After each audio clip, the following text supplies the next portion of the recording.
Bonjour, alors pour le cours 8 aujourd'hui, on va regarder la notion de contrainte et les polygones de contrainte. Dans votre cahier notes, ça se situe au niveau des pages 11 et 12.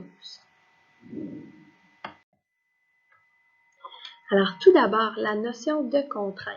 Qu'est-ce que c'est une contrainte? En fait, une contrainte, c'est une phrase qui va correspondre à une inéquation. Donc, chaque contrainte va représenter une inéquation. Il est possible que certaines contraintes soient implicites, comme lorsque les variables ne prennent que des valeurs positives à cause du contexte. Par exemple, si on parle de nombre de garçons et de nombre de filles, mes garçons et mes filles ne peuvent pas être un nombre négatif. On ne peut pas avoir moins 12 garçons. Donc, dans ce cas-ci, on va avoir ce qu'on appelle des contraintes de positivité. Ces contraintes-là, ça va être de dire, mes variables doivent absolument être positives. Donc, par exemple, mon x doit être plus grand ou égal à 0. Il ne peut pas être négatif. Et même chose avec mon y. Donc, voici c'est quoi les contraintes de positivité. On vous invite justement à faire attention à chaque fois qu'il y a des problèmes écrits. Il ne faut pas oublier les contraintes de positivité parce qu'elles ne sont pas dites dans le texte, mais elles sont, comme c'est inscrit ici, implicites. Ensuite, lorsqu'on a un système d'équations avec plusieurs inéquations, on va appeler ça souvent un polygone de contrainte. Donc, le polygone de contrainte, ça va être l'ensemble des solutions d'un système d'équations, ou plutôt d'inéquations.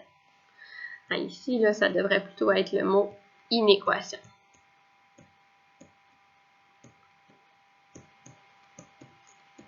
Super. Alors, mon système d'inéquation, mon ensemble de solutions, donc mon polygone de contrainte, ça va être tous les couples de valeurs qui vérifient toutes les inéquations du système. Donc, le polygone de contrainte, c'est l'ensemble de solutions.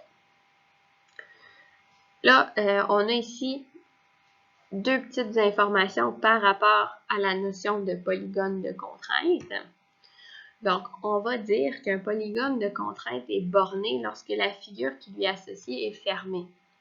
Sinon, on va dire qu'il est non borné ou ouvert.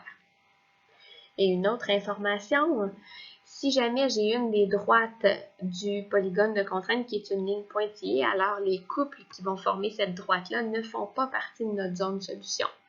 On en avait déjà parlé lorsqu'on parlait des inéquations. Donc, on va aller voir la méthode. Alors, pour tracer mon polygone de contrainte, la première chose que je pourrais vous dire, c'est de venir tracer toujours ça au crayon de plomb. Okay, je sais que vous aimez ça, mettre des belles couleurs, du marqueur et tout ça, mais on fait souvent des erreurs. Donc, si vous ne voulez pas avoir à mettre du liquide paper sur toute votre graphique, venez tracer au crayon de plomb votre polygone de contrainte. Donc, ce que je dois faire, je dois venir tracer toutes mes inéquations, assurer tous les demi-plans qui sont formés par chaque inéquation. Encore une fois, pour éviter que ce soit le bordel dans votre graphique, au lieu d'assurer, moi, je vous suggère de faire des flèches qui indiquent de quel côté on se rend. On va juste assurer à la fin. Et finalement, à la fin, justement, on identifie clairement notre zone assurée par toutes les inéquations. Et ça va être ça, mon polygone de contrainte. Donc, bien entendu, on va aller faire des exemples pour comprendre un peu ce qu'on veut dire avec tout ça. Alors, le premier exemple. On va aller, moi je vais numéroter chacune des inéquations plutôt, puis on va aller les regarder une à la suite de l'autre. Donc, ma première, y est plus grand ou égal à 5. Bien, ça, on a vu que les droites qui sont y qui est égal à quelque chose, ce sont des droites horizontales.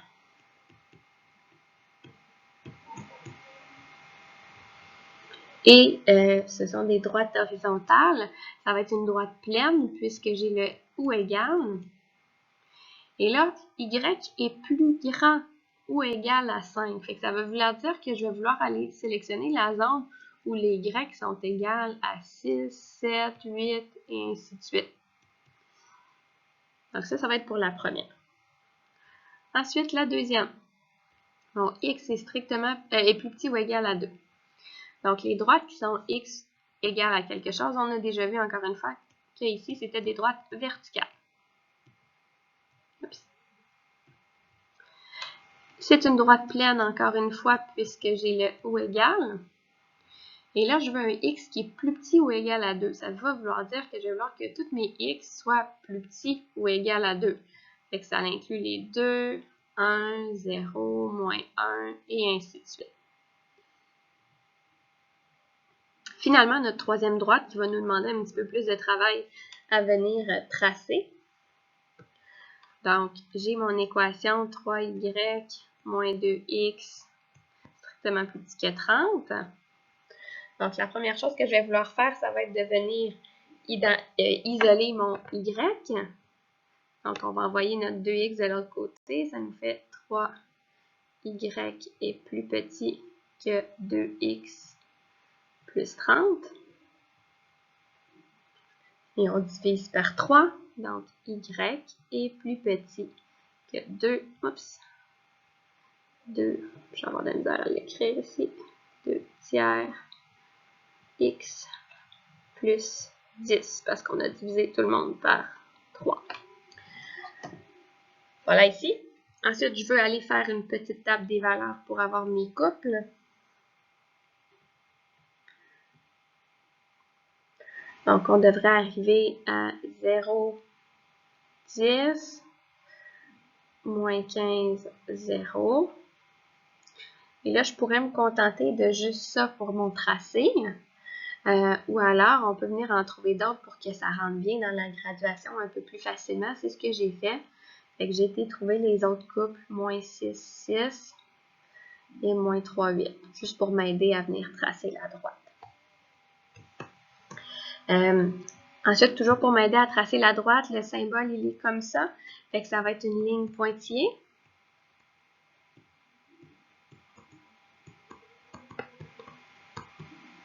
Et comme on est plus petit, on va être sous la droite.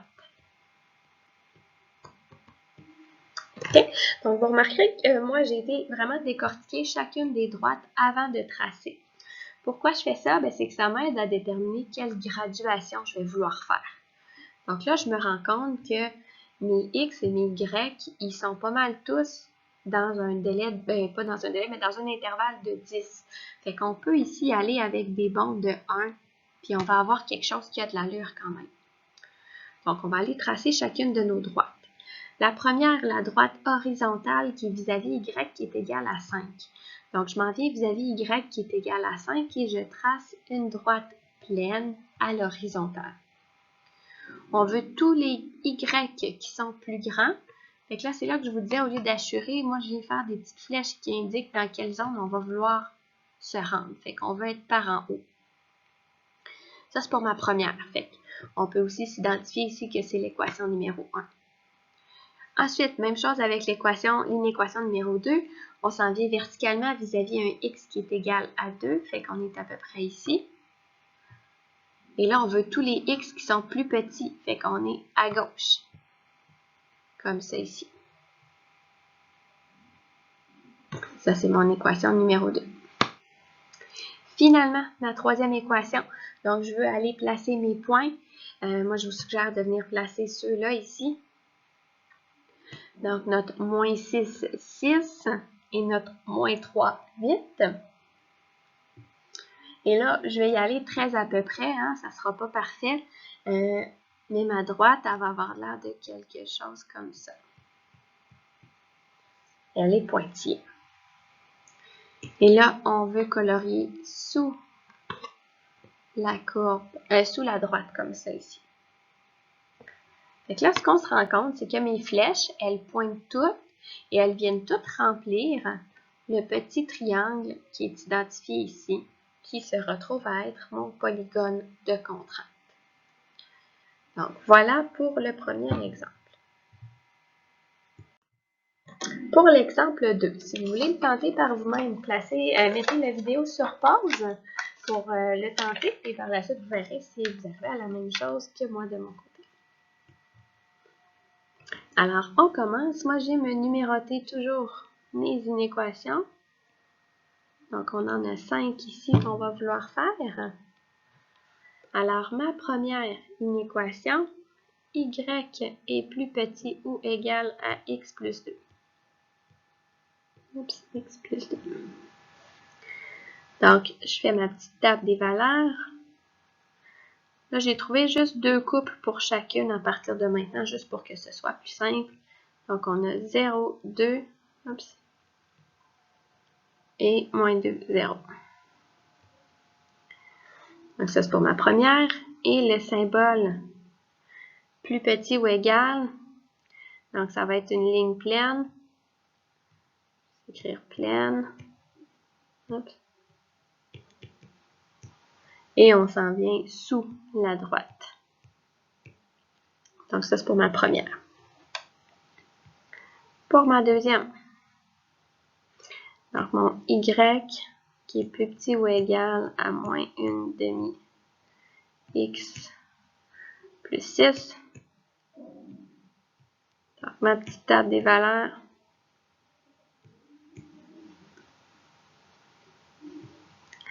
Donc, je commence avec 0, 6, 0 et moins 12 au niveau des x. Et là, comme ça me donnait 12, moi, j'aimerais ça peut-être pouvoir rentrer ma graduation en bas de 10. J'ai été me trouver donc un autre couple, 2 et 5. Et encore une fois, ici, ça va être une ligne pleine. Et encore une fois, on va être sous la droite à cause du symbole. Troisième inéquation, mon x est plus petit ou égal à 6. Donc ça, c'est une droite qui est verticale. Ça, à force d'en faire, vous allez vous en rappeler. Elle est pleine. Et on veut tous les x qui sont plus petits ou égaux à 6. Fait que ça va être x qui est par exemple 6, 5, 4 et ainsi de suite.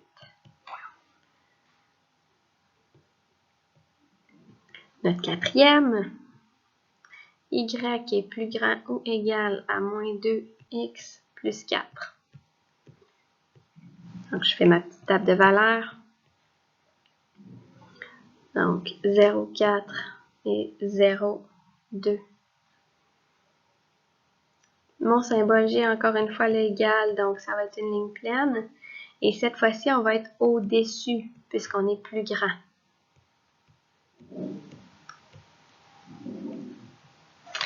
Et on termine avec notre dernière inéquation, la cinquième, y est plus grand ou égal à 0. Donc, c'est une droite horizontale.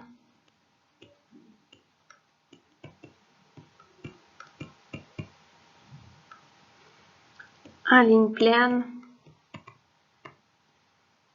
Et on veut donc tous les y qui sont plus grands ou égaux à 0. Donc, ça va être 0, 1, 2 et ainsi de suite.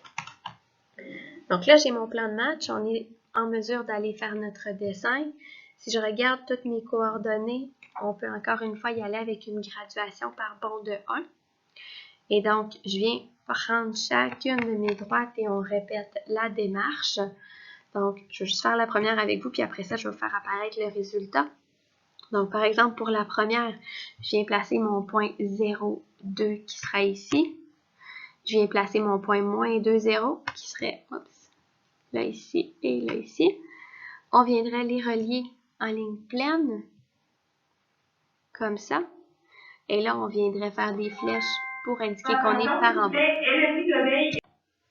Donc, on a nos flèches comme ça par en bas. Donc, je vais vous faire apparaître tout simplement le polygone de contrainte devrait ressembler à quoi? Donc, si tout est bien tracé, vous arrivez à quelque chose comme ça ici. Je vais juste effacer le tout. Qui vous donne un pentagone bien coloré.